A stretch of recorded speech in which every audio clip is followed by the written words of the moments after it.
Well, good day for the Silver Stars. You know, we had targeted wanting to improve our athletic ability, our ability to rebound the basketball, and we really wanted somebody on a rookie scale, somebody that brought some youth into that area. We were lucky, and Laura Harper meets all those. I think her best skill is her ability to rebound the basketball. She's been coached very well by a graduate of Maryland, played for Brenda Freeze, who we spent some time with before the draft, and she was a Final Four MVP on their championship team, and a young player, developing player. I saw her play in Paris last year at the EuroLeague All-Star game. She made the EuroLeague All-Star team, and so she's a player that is still developing, but we're just real excited coming out of this to add that piece because it hits some of the things that we thought were important as we build in 210. So it's a good beginning for us. We had a chance to visit with her before the draft. I just spoke with her. She's excited to be here. I think she'll be a good fit for the Silver Stars.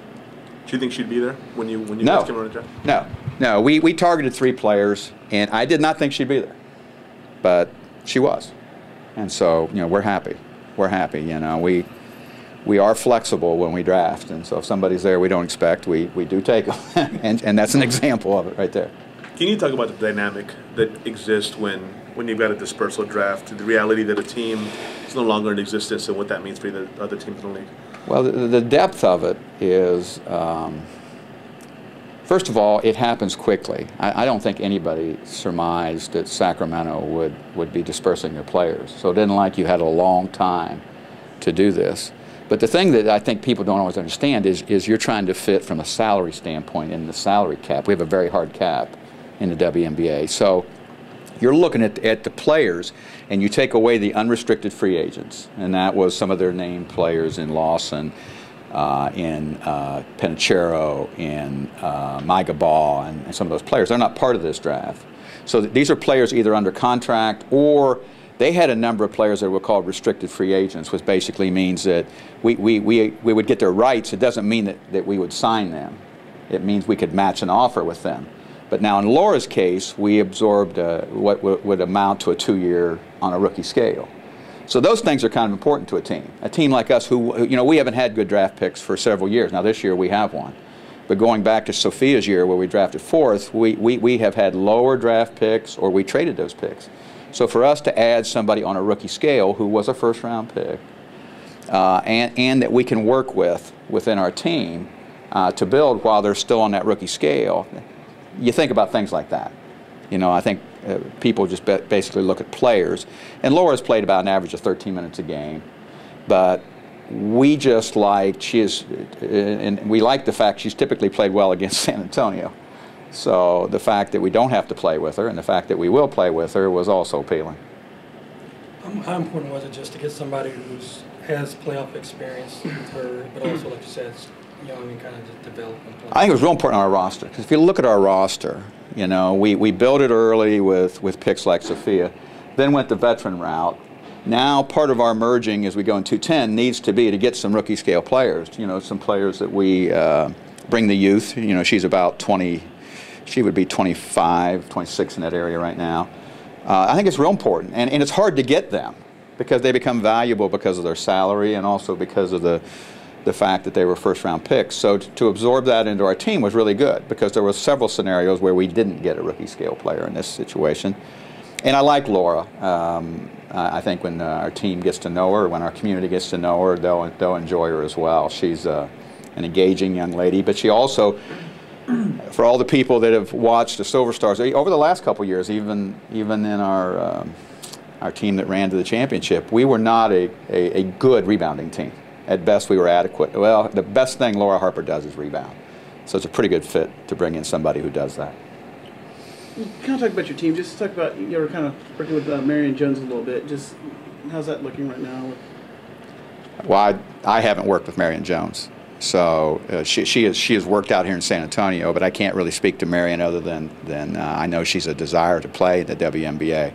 But our players are all across the country right now and across the world, to be honest with you. Laura, who we just picked up, is in Italy, but we have several players in Turkey. We've got players in Russia. We've got players in Czech Republic. I mean, we've got them across the world, so it's been a situation where we do a good job of interacting with them, but they're playing across the country, and we do have a couple in the country right now that after the holidays may end up overseas as well. So it's a typical WNBA off season, you know, where we do that. But I think our players, knock on wood, are doing well. They're healthy. They're working on the right things.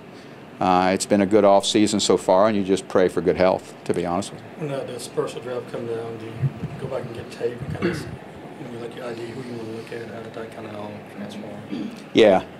I watched all of our games. Talking about this dispersal draft? I watched all of our games with us first and did that. But I did a lot of background checks on this draft because I thought, you know, here's a chance if we got lucky to get a player that I think we could have for several years or a couple years. And so talked to former coaches, talked to teammates, talked to agents, I talked to a lot of, I was on the phone a lot the last few days since they announced this. But and sometimes you do all that work and it doesn't pay any dividends. This one happened too, because I had talked to Laura a couple times, I had talked to Brenda, I had talked to all of our Sacramento coaches, I had talked to a lot of our teammates. And so as much background check as we could get, we did in this situation. And I'm just glad we got a player that I think made the Silver Stars a little better after this draft. Do you know, or can you speak to, getting back to Marion Jones, why she would choose the Silver Stars to make her comeback, to train with you? Well, she didn't choose the Silver Stars. See, I think the situation with Marion Jones is that she trained here in San Antonio, and she trained with some of our people, but she hasn't trained with the Silver Stars. So for me to even comment on Marion Jones is really not accurate because we have no rights to her contractually in any way. Is there any interest there, any chance down the line? We'll watch her. She's going to Europe to play, and we'll track her just like we will every player that goes to Europe. We know an awful lot about how the players do in Europe, and I think that's her intent. And in that way, we'll certainly watch what she does and monitor that.